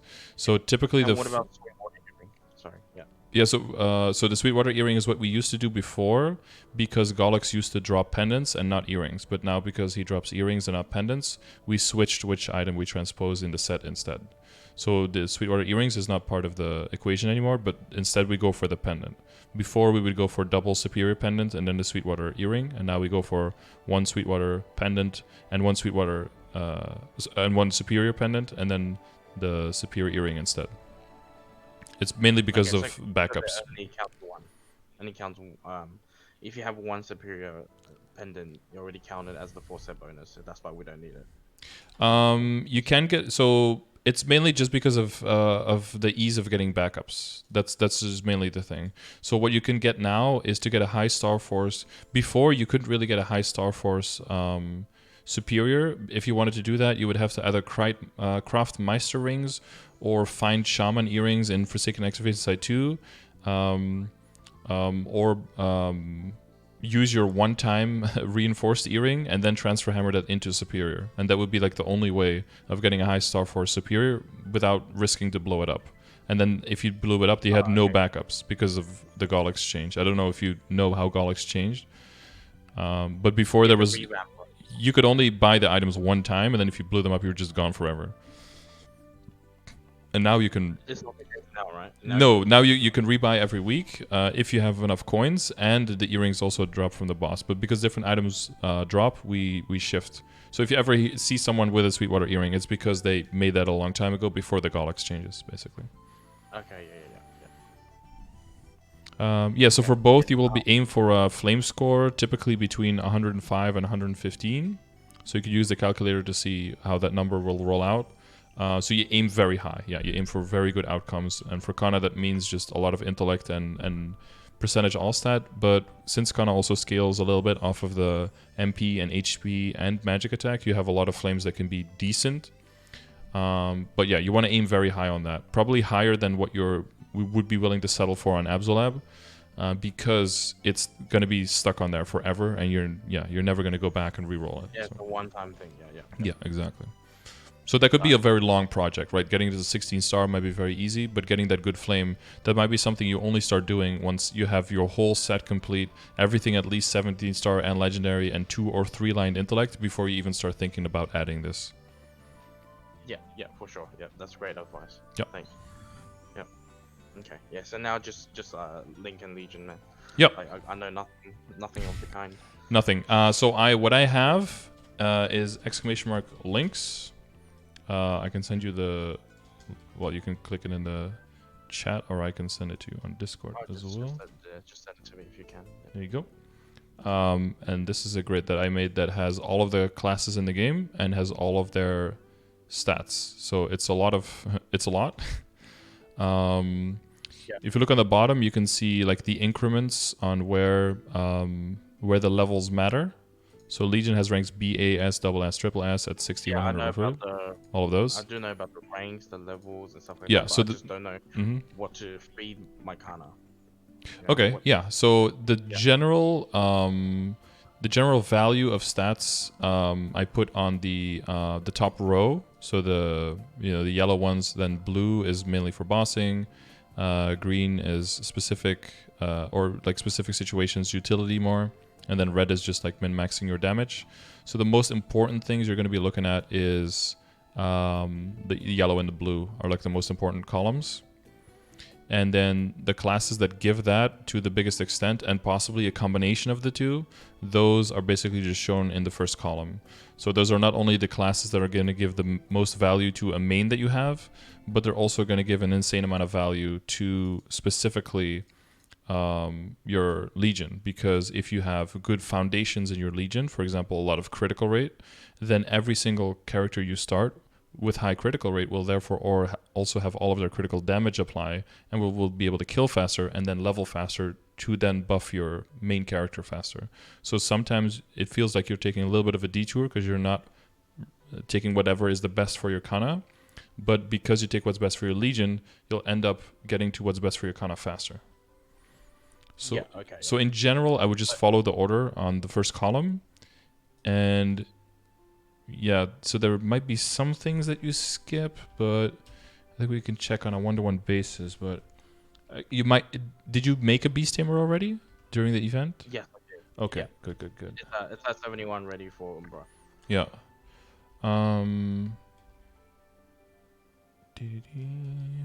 Wait, did you show what your current setup of link skills is? Ah, here, yeah. I did. I gave you. Okay, yeah. I see. Yeah. So you do have room. Yeah, I have all the EXP classes. making my way to 210 with those. Mm-hmm. Using 2 times Monster Park. Yep. EXP. Yeah, and then I have a level of Demon Avenger, a Phantom. I have a 217 Adele. That's before I switched to Kana, which is, last month. Mm-hmm. Um, yeah, that's about it. And the rest, I'm just leveling them to 61 while I'm doing unending right now. Okay. Yeah, I think then Yeah. you're probably So you just want to pick up the ones that are like in between that you might have skipped for now, like the mechanic. I don't know if you have that one. Yeah. So one thing I'm not sure is the Cygnus blessings and resistant blessing worth getting. Resistance blessing, Getting them. yes. Resistance blessing, like CRA bossing or above, it's literally a blessing. It'll save you so much trouble. There's a lot of bosses that do lasting effects, big skills, and then if you respawn, sometimes you can respawn into like more damage and then die again.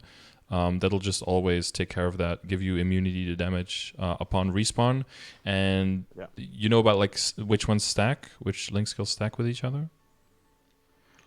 No, that's what I'm here for, because Oh, I yeah. don't know what to. I just basically don't know what to cancel out, like what to take out, leveling for a Kana. Yeah, so in the past there were a bunch of characters that either only had a good link or only had a good legion, and then a few that were just shit. But they recently added link skills to everything, and now everything kind of has either a good link or a good legion or both, and you're almost kind of forced to level everything. There's very few things that you can kind of skip out. Every class has a purpose right now in the Legion. Pretty much, yeah. And the ones that have the least purpose are like all the way on the bottom here. What do you have? It's covered by your Scardor. Oh, my bad. Yeah. So it's like Kaiser, Corsair, but I think Corsair even helps with the uptime on some of your summons. So that might not even. And once you go into the Lucid summon for extra rates, right? Do you know about the Lucid Soul? No. What's the Lucid Soul? Have you ever killed Lucid and gotten a Soul Shard from Lucid? Yeah. So if you have 10 there and you get the normal Lucid Soul, then you can put that on your weapon. I didn't check if you had a soul weapon. Do you know about soul weapons? Yeah, I know about the soul. Yeah. So you could put. I only gotten one, and I accidentally popped it on my Adele, and it was 3% magic attack. So yeah, let's not talk about it. Nice. Well, but it's random though, so it couldn't be. It could have been something completely else if you used it on a different character. Don't worry. Like the magnificent ones give you random stats, so that's why you want a lot of them, and that's why you want to save them up and use them during the magnificent soul event, because there's a good chance that you use 10 of them and that they all give you not what you want. But with the normal Lucid Soul, it's not so much about which stats they give, but it's what the value of the soul is. So the Lucid Soul is a stationary summon that you can put somewhere on the map, and she just kills monsters around her. And mages have good multipliers with soul damage, so that she actually kills monsters at a decent rate. And just like you have the boss that you put somewhere, and just that like you have Kishin that you put somewhere, you can also put the Lucid Soul somewhere to just cover part of the map while you're fighting somewhere else. And then maps that are even bigger will be really good because you can keep killing the spawn as it comes out, basically. And, so basically Corsair and Corsair increases the duration of that. Has like a summon skill duration increase kind of thing. Yeah, so free damage. Yeah. Yeah, basically, yeah. And yeah, some people even there's like min-maxing, but there's also like a special node that gives you a chance of cooldown reset after a certain amount of hits or something. And some people use that in conjunction with the Corsair Legion and in conjunction with cooldown reduction on hats in your potential to have like 100% uptime on the Lucid Soul, so you can always put that out to get like the best rates. There's some min-maxing strategies there. Yeah, I'm not there yet, so I wouldn't have to worry about it yet. Yeah, but a lot of these, like in the lowest, like 10 to 15, I guess, are going to be of lesser importance. But once you get to boss damage, IED, and immunity. So the immunity is the one that's the one like where you respawn, you'll be immune to damage for a little bit. So those one stacks. Yeah, so you can just stack up to 4 that all give you 2 seconds for a total of up to 8 seconds. That all stacks into one slot, so you don't have to use 4 different slots. It all goes into one. Okay. Yeah. And how important is the Sickness Night Blessing? Do we even use that? So that is so if you're mobbing, you get rid of a lot of the ones that just gives you boss damage and IED, and then you can fill that one in to just give you flat raw damage to increase your kill speed. But when you're bossing, it's typically not in your top 12. Sometimes it is, but only for classes that don't need critical rate. But you will need critical rate as a Kana, so it'll fall. Yeah. So for example, you know how your Legion's insane, right? So it looks really nice. Everything's laid out correctly, like it's perfectly in line, perfectly optimized. Like, I don't know if it's. What are some of the? I mean, it just looks so nice, when you open it up. Yeah, for sure. God damn. Just drooling a bit. Yeah. Just give me a moment. Heard that before. That's okay. Just marvel. Just casually, just casually with triple S's. Hey, so what is that N lab, whatever thing that is on the 4th slot? Oh, those are like, so there's two separate pieces. There's this one, 250 lap piece, and a 200 lap piece. That's from there was a specific server that had its own separate rules, kind of like Reboot, but it was a temporary server. And then depending on how far you got with a character, it was like if you died, you would go down back to level 10 and you had to start over.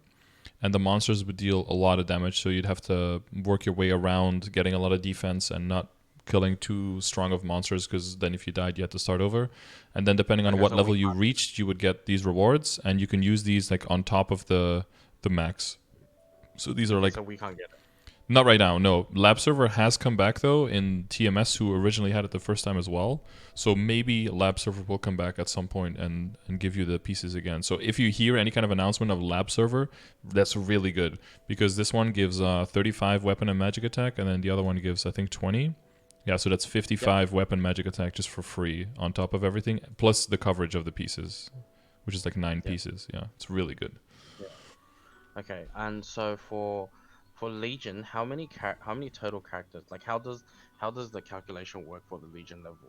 Oh, we gotta go. Okay, so I've heard different stories. Yeah, so every character that's at least level 60, I think End has 3rd job advancement, but you might be without 3rd job advancement. But at level 60, you will show up here in this list, and then you will get the lowest rank, right, which is rank B. Yeah. And then as soon as you show up here, your level will show up here in the total level. But it will only count the level of the 40 highest level characters that you own. So I have 52 here now, so my last 12 characters here, well, not including this one, right, because this one is a little bit cheating. But the last 12 levels, their levels don't add up here. It's only the first 40 characters. So at least 60 and only the 40 highest. Only the 40 highest total, Yeah. Okay. Because otherwise I would have this Legion, because there's a chair that gives you like the level of all the characters in your account. So that's like 10,569. Nice, 69, cool. But that's not my Legion level, right? That's just the level of all my characters. That counts all 50, 51, 52, whatever characters. But you see, that's a different number from this number, Yeah, and what characters do you like? Is it just whoever's the highest level characters gets put into the member assigned slots, basically? Yeah, so you so as you rank this up, you will get more member assigned available, and as you get to bigger numbers as well, the grid will expand. So in the beginning, you only have the middle one, right? And then once you get to 2,000, you get 1 extra grid, and then 3,000, 4,000, 5,000, 6,000 gives you 1 extra until you have the whole grid available at 6,000.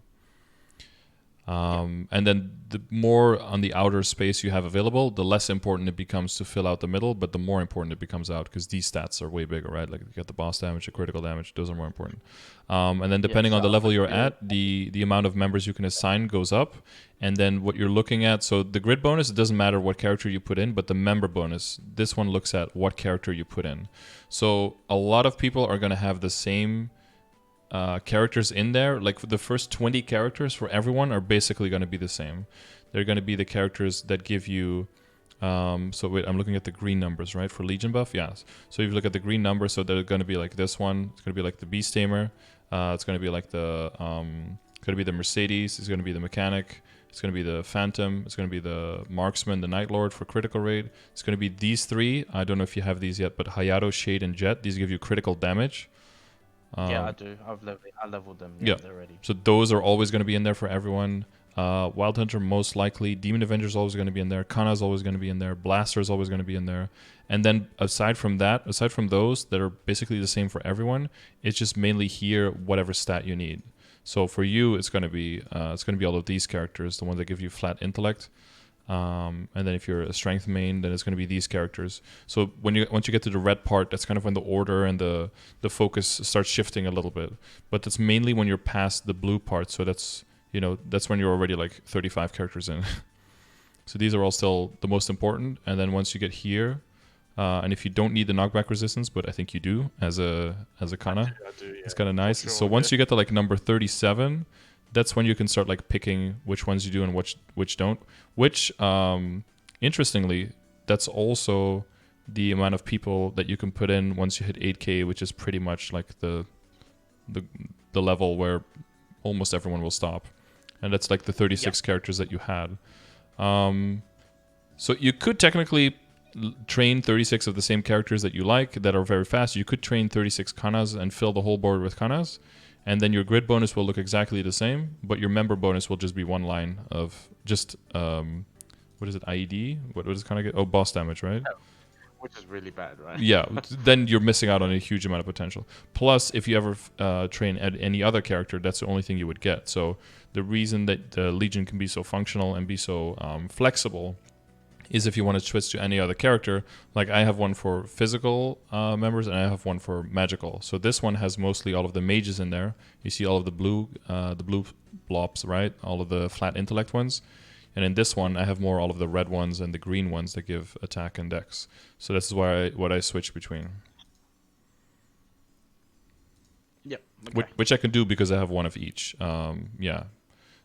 Some people did cut corners in the beginning, and then with the link skills being added, and because a lot of the classes that were kind of shit early on were most of the explorer classes because they didn't have links. So like the explorer mages, a lot of people just completely skipped those because they give intellect, and I'm a dex user, like doesn't do anything for me. But then they implemented the link skills, and it was like, well shit, now I have to level those anyway. So because I did one of all in the beginning, that ended up saving me a lot of time. Yeah, so in general, you just go by this list, and then if you are training a character, then you can choose how much you dedicate your links and your legion to it. If you're doing Umbra, then you're not committing super hard and not linking all your links, right? Because you're going to be doing like 3, 4, 5, 6, whatever characters a day. So switching all your links around isn't going to be super helpful because that's going to almost consume more time than how much you could be doing. But something like critical rate would be very useful for like a low level character to really increase your average damage output by a lot. Yeah. So for me, right now for my Kana, the highest advantage that I can achieve is from my Legion bonus and link skills. Right? Yeah, if you get the 3 archers in the link skill stack, that would be nice. They will give you the extra critical rate that will apply more of your critical damage. I don't know if you have the Kinesis Link skill. That's critical damage. That's really good. Yeah, they're all level 61, so yeah. Okay, yeah. Just kind of waiting for next week until... Like mechanic will be useful. So these are the ones that stack with the explorer skills stacked together. So the 3 archers, the 3 thieves, the 3 pirates, the 3 warriors, and the 3 mages. Those all stack into one slot. And then aside from that, it's the Cygnus one all stack into one slot, and the resistance skills all stack into one slot. Yep. Okay. Yeah. That should be it. That's all the info I need. Yeah. It's very helpful. Yeah. Yeah, you can always go back to this grid, and then if you're like, okay, which one's next? Sometimes I cross-reference this with the classes grid because some classes are very useful but are very bad to level. And so you can look at like the leveling speed on here. And sometimes I'll be like, okay, I'll skip one for now, even if there's an event, and then I'll come back to it when there's a burning event, and then go hard during the burning event instead, because that'll just help me save more time. If you really hate leveling a character, for example. Yeah. That can help out for that. But yeah, other than that, I think we're kind of set, right? Unless there's something... Kind of set, hey? Yeah, unless there's something that you think got skipped or something you can use some more information on. So before I wrap this up. Is there any advice to give to new players of MapleStory? Because I'm just a new player. I was just hoping to get some. Oh, Whatever, we forgot my. the Monster Park medal. That would be useful one to work on as well, because that's one place where you can get IED that doesn't go at the expense of too much other damage. Oh, you're talking about that special one when you open from the box? Yes. Well, no, not from the box, but if you so there's a quest you start when you start doing Monster Park, right? And then it keeps a counter of how many times you've cleared it on any given day. Have you seen that? No. If you go to your quest log and you go into in progress, and then you scroll down to special content, it should be there. Yes, but it's Maple Tour. Oh, okay. So you haven't started it then. Okay, so if you go to Monster Park, you talk to Spiegelman. Basically, he'll keep track of how many times you've cleared Monster Park on any given day, and if you clear it 77 times on one day, so you can do a max of 7 per day, so up to 11 weeks minimum to get it for that one day. You will get a badge that has 7 of all the stats, but also has a hidden effect of extra 10% IED. And if you get that medal on all of the days, then you get the special medal that is the 7-day Monster Parker that gives you the same stats but has that 10% IED effect every single day. So then it'll be on there. And since we were talking about sources of IED and stuff, like that's a good thing to work towards, because it's kind of a long process. So once you do eventually get it, that's one of the nice sources of IED that doesn't go at the expense of too much other damage. Because in general, the medal is kind of a throwaway. Like stat wise, it's not that important. So if you can get 10% IED from it, that's very good value. Yeah. And what are your take on like leveling too fast? Because a lot of my friends and mates like keep telling me that oh, you're a Kana, oh, your Arcane Force is low, oh, you're so bad, your stats is appalling. Oh, you have Like, great friends. They're constantly shitting on you. just some real life friends, 'cause Uh-huh. they can't take the fact that I over level them. Oh yeah, for And sure. they Yeah. they just can't take it. Jealousy is just part of human nature. Okay, for sure. Like if you can't grind as long as other people, then all you can do is at the bottom and just look at them from the top. Yeah. Just kind of. Well, it comes a lot from like comparing yourself, right? I tend to not do that, so like I'm just happy for other people if they achieve what they want to achieve, and I just focus on what I want to achieve. So, that, for example, if I rush to 250, when I reach whatever Tenebris or Labyrinth, they're worrying about like, oh, I can't one shot the mobs, or you're not being efficient enough. It's like, what is your take on that? Is it okay for me to just keep leveling at my pace, because I enjoy grinding personally? You just do what you enjoy, because if you enjoy what you're doing, it's gonna feel like time passes more slowly, and that will allow you to keep doing things for longer, and then in the end, you'll just get more worth of it. Just try to find a good balance. Like if you feel like you're training in a map and the results aren't all there, and you start feeling like it's slowing down, then try to incorporate more of the Legion, working on that stuff, for example, or like specifically upgrading certain things or aiming towards a certain upgrade on the side of training. But as long as you're enjoying the grinding and the leveling, and you feel like it's rewarding enough, then you just keep doing that. Just try to maintain the balance, is that what I would say.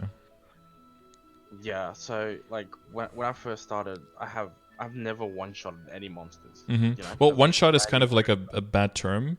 When people say one-shot, what they kind of mean is, are you able to clear the spawn of the map before it respawns, right? Because essentially, if you can 3-shot, but you hit very quickly, and you kill all the monsters before they respawn, you get the exact same rates as someone who one-shots everything, right? Yeah. So like, because we're limited by respawn timers. Yeah, I haven't been able to do that ever since I started the game, but that doesn't stop me from doing what I'm doing. So I get what you're saying. Some people definitely put like kind of rules on themselves that are maybe not even for them to count it as efficient, that are kind of holding them back from actually progressing in the game. That's definitely a thing for sure, because people get very surprised when I tell them my mom has like 7.2k Legion, has 3 250s already.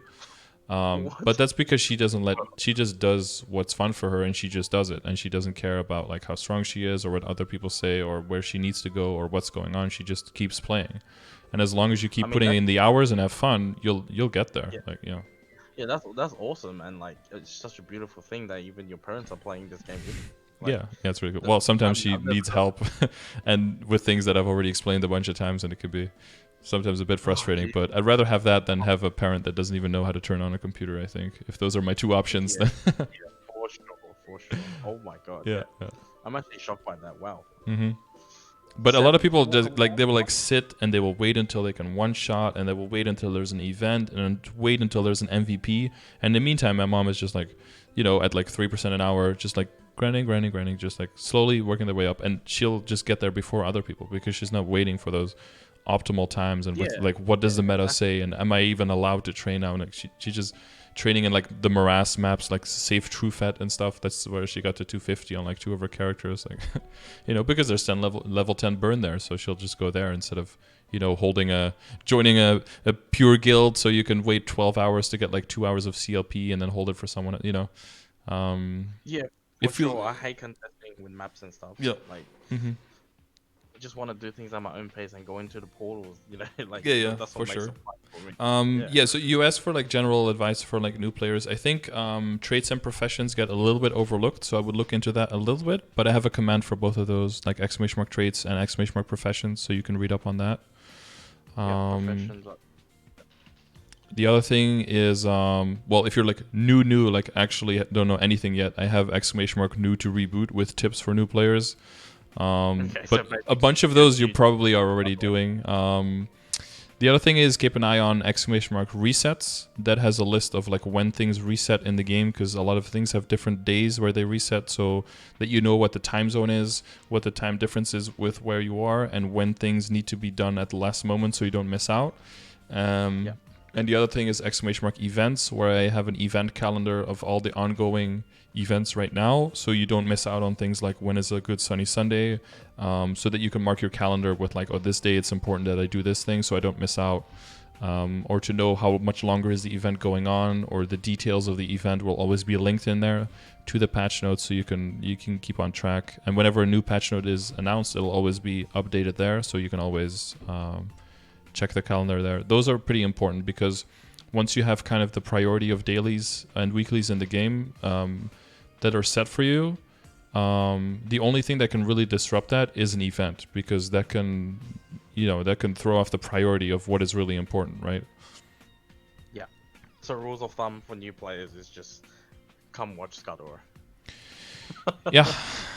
Yeah, I think I have a very solid foundation for people who are new, to make sure that you can still you can not occupy yourself too much with having to fear that you're missing out on important stuff. As long as you keep track of the commands, nothing that is super important will like slip your gaze. Like it'll be mentioned, or it'll be available, and you can focus more on just enjoying the game and doing what you like, rather than fear of missing out, like, oh shit, I hope I'm not missing this up, I hope I'm not forgetting this.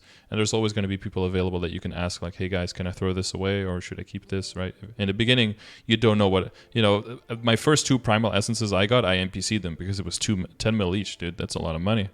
And then later in the game, I was like, oh, those things were actually pretty good. Maybe I should have kept those. Yeah.